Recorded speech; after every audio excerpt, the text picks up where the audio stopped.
another video for you guys. However, this video is going to be a little different than the ones that I normally do.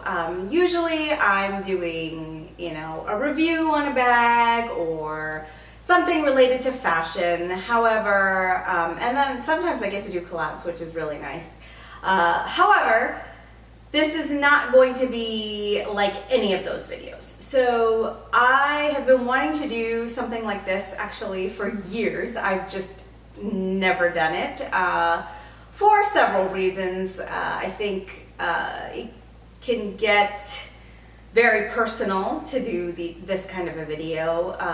And also, I'm usually a very private person. So I don't typically, it's not something I would usually just put out there on camera to the world. But I think it's very important to talk about. I think understanding where we come from and why we do the things that we do is pretty important. So this video is really the start of what I would like to continue as a series about Asians living in America. To give you a little bit of background, I am a first-generation Asian born in America. My parents are from India. I get this question quite often. India is part of the Asian continent. So when I was a kid, if I was, if I had to fill out one of those applications where it would ask you what your ethnicity was, I would always check off the box that said Asian. Now, actually, I think on those kinds of forms, you will actually see like India. But back when I was growing up, they didn't have anything like that. So I always checked off Asian. My parents came from India probably like 1968-ish, and they were immigrants to this country at that time. They eventually became citizens in America, and they didn't really know the language. And just to give you an idea of where they're from, a little bit of background and history of where they're from. They come from a small, very, very small town. I mean, they grew up in basically like a farm town in the south of India, specifically in the state of Kerala. So that is where both of them were from. My parents had an arranged marriage, and which is very typical of the, it's very typical in the Indian culture. So I was born in the mid-70s, and I grew up in Jamaica, Queens, New York. So yeah, they, came from very small beginnings.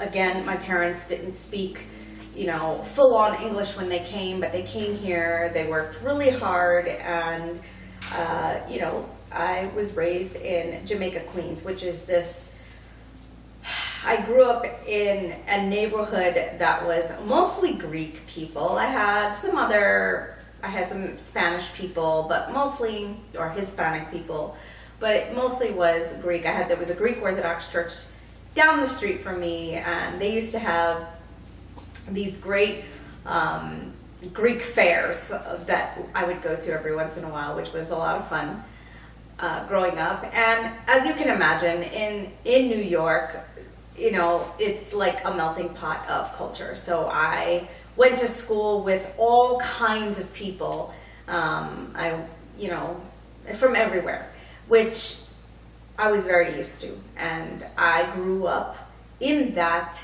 culture, and coming home was very different because in my house, my parents spoke their language, and which I completely understand, and I don't necessarily speak it fluently because they would speak to me in their language, and then I would speak back to them in English. This was a common thing.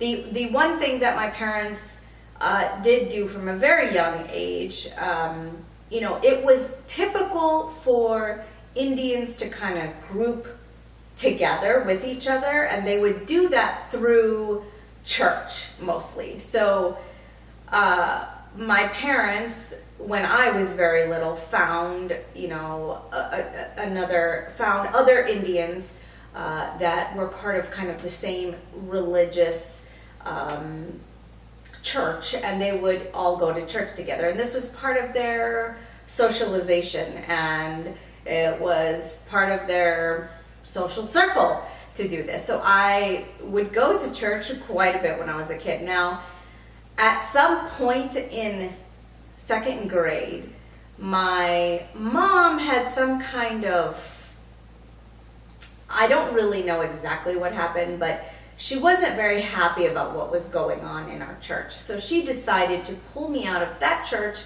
and put me into an American church. And that completely changed a lot of things for me, because you know, when you're taken out of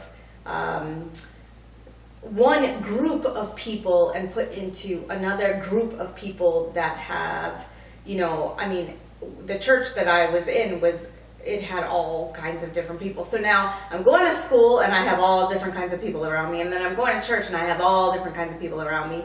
It really causes you to think about all different kinds of things, not just Indian, you know, Indian culture. It causes you to think about all different kinds of cultures. So that was kind of the beginning of my integration into the American culture, and my thought process, and how I would think about various topics, or think about different cultures and people. That kind of the ability for me to be in that kind of environment allowed me to think very differently. So, as you can imagine though, being Indian at home and having to go outside and deal with the American culture, that was always not difficult, but it almost was like I had to play two different roles. So I would have to play one role outside of my house and then another role inside of my house. My parents, although they integrated into the workforce, I don't believe that they fully actually integrated into the American culture, which was very hard for me, because as you can imagine, being raised here, watching TV here, doing everything American, I was really American, even though my parents were Indian. So this series is really, again, to talk about the struggles that a person like me would have gone through, being that I was a first generation Indian American, living in Jamaica, Queens, and living with my parents who were extremely Indian. It obviously was very different. So it was very different for my parents, and it was very different for me. Hopefully you will find this helpful. If this isn't your thing, that's good too, because I plan to mix up my channel a little bit. I will continue to do other types of videos, fashion videos and stuff like that. But this is something that I've wanted to do for a long time, and I hope you enjoy. Have a great week. Ciao.